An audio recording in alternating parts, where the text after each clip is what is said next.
हे students, अस्सलाम वालेकुम। जी बेटा, आज जो हमने टॉपिक पढ़ना है वो है मॉलिक्यूलर लेवल। तो स्टार्ट करते हैं। In organisms biomolecule usually do not occur in isolated form, rather they combine through ionic or covalent bonding. The stable particle formed by such bonding is called a molecule or biomolecule।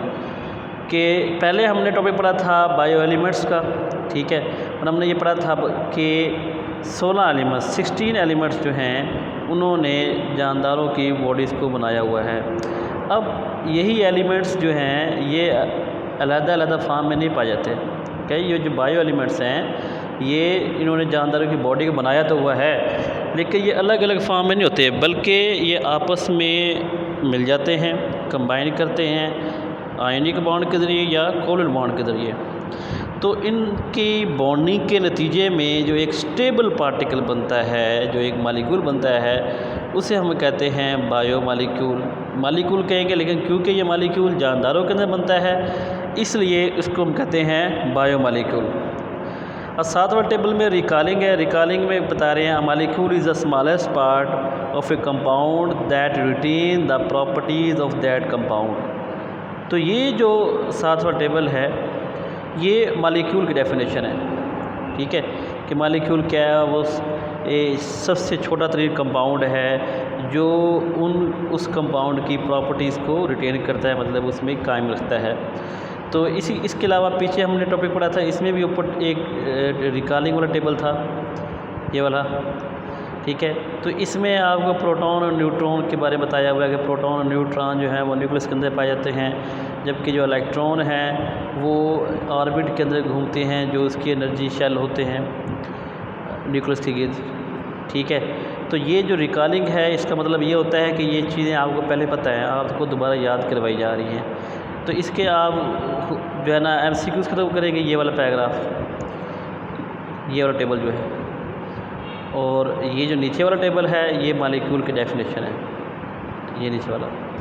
अब आ जाए दूसरे paragraph की तरफ। An organisms is found by enormous number of biomolecule of 100 और different types के एक जानदार जो है वो बेशुमार लामहदूद बायोमॉलिक्यूल्स की से बना होता है, और उनकी भी सैकड़ों मुख्तलिफ़ किस्में हैं।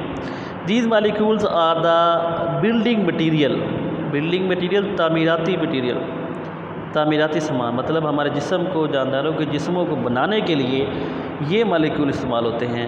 And are themselves constructed in great variety and complexity, और ये खुद कहते हैं बड़ी वैरायटी में और पेचीदगी से बने होते हैं। कंस्ट्रक्टेड का मतलब पैदा होना या किसी को भी चीज़ को बनाना, ठीक है। अब इनमें इतनी वैरायटी क्यों है, इनमें इतनी कम्प्लेक्सिटी क्यों है? उसकी वजह है due to specific bonding arrangement, कि इनके अंदर जो बॉन्डिंग अरेंजमेंट है वो एक ख़ास किस्म की होती है, ठीक है जी। उसके बाद आगे शॉर्ट क्वेश्चन स्टार्ट हो जाएगा, right the types of biomolecule. तो मैंने यहाँ पर हेडिंग, ये टाइप्स की हेडिंग दी हुई है। स्टार्ट वो यहाँ से, जहाँ से मैंने निशान लगाया हुआ है येलो वाला, यहाँ से इसका आंसर स्टार्ट होगा। तो biomolecules classified as micromolecule and macromolecule. Micromolecules are with the low molecular weight, कि ये वो मॉलिक्यूल हैं जिनका मॉलिक्यूलर वेट क्या होता है, लो होता है, वो थोड़ा मॉलिक्यूलर वेट होता है, जैसे ग्लूकोज है, वाटर है, एक्सेट्रा। और macromolecules are with high molecular weight, कि ये वो मॉलिक्यूल होते हैं जिनका मॉलिक्यूलर वेट आमतौर पर ज़्यादा होता है। तो इनकी एग्जांपल कौन सी है? स्टार्च, लिपिड, प्रोटीन और लिपिड्स। तो यहाँ तक ये शॉर्ट क्वेश्चन ख़त्म हो गया। अब पीछे जब हमने टॉपिक ये पूरा पढ़ लिया है बायोमॉलिक्यूल वाला, ये एज ए लॉन्ग क्वेश्चन भी कर सकते हैं आप इसको, और एज ए शॉर्ट क्वेश्चन इसमें से ये क्वेश्चन बनेंगे जो दो हमने 2 क्वेश्चन बनाए हैं। एक इसकी डेफिनेशन है बायोमॉलिक्यूल की, और दूसरा माइक्रो एंड मैक्रो मॉलिक्यूल की डेफिनेशन है। अब आ जाएँ, नेक्स्ट टॉपिक हमारे पास है organelle and cell level. Biomolecule assemble, ये डेफिनेशन इसकी स्टार्ट होगी यहाँ से।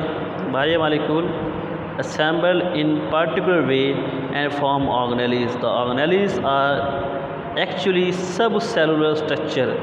सब सेलुलर स्ट्रक्चर मतलब सेल्स के अंदर ये छोटी स्ट्रक्चर पाई जाती हैं। सेल एक बड़ी स्ट्रक्चर है, ये उसके छोटे हिस्से हैं, ठीक है। And when they assemble together, और जब वो इकट्ठे होते हैं तो unit of life cells are formed, ठीक है। तो आपने अगर यहाँ पर दो डेफिनेशन इकट्ठी कर दी गई हैं, अगर आपसे पूछा जाए ऑर्गेनेली की डेफिनेशन क्या है, तो फिर आपने बायोमॉलिक्यूल से स्टार्ट करना है, ठीक है, और सब सेलुलर स्ट्रक्चर तक, यहाँ तक ऑर्गेनेली की डेफिनेशन है, ठीक है। और अगर सेल के बारे में पूछा जाए सेल लेवल, तो फिर आपने यहाँ से द ऑर्गेनेलीज आर एक्चुअली सब सेलुलर स्ट्रक्चर, यहाँ से स्टार्ट करके ये आपने एंड तक ये करना है, फॉर्म तक, ये सेल लेवल की डेफिनेशन है, ठीक है जी। अब नीचे इसकी वजाहत बयान की गई है, वो वजाहत देखते हैं अगले पैराग्राफ में। Each type of organelles is specialised to perform specific function, कि हर ऑर्गेनेलीज के फंक्शन क्या है वो मुख्तलिफ होते हैं, और हर ऑर्गेनेली एक ख़ास फंक्शन के लिए क्या है माहिर होता है, स्पेशलाइज होता है। For example mitochondria are specialise for cellular respiration and ribosomes are specialise for protein synthesis, कि माइटोकॉन्ड्रिया है वो सेल का ऑर्गेनेली है, वो क्या करता है, वो सेलुलर रेस्पिरेशन करता है, और राइबोसोम है वो स्पेशलाइज्ड है किसमें, प्रोटीन सिंथेसिस में, वो सेल के लिए प्रोटीन बनाता है। In this way, the function of cells are accomplished by these specialized structure. It is an example of division of labor within the cell. तो इस तरह कहते हैं कि सेल के जितने काम है, सेल को प्रोटीन चाहिए तो वो राइबोसोम बना देगा, सेल को एनर्जी चाहिए तो वो माइटोकॉन्ड्रिया दे देगा।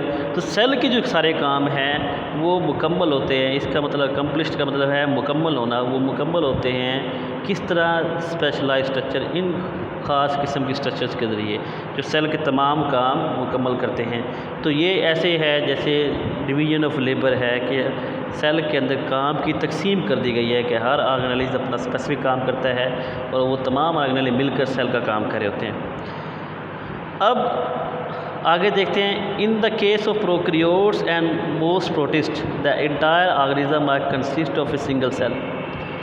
In case of most fungi, animals and all plants, the organism consists of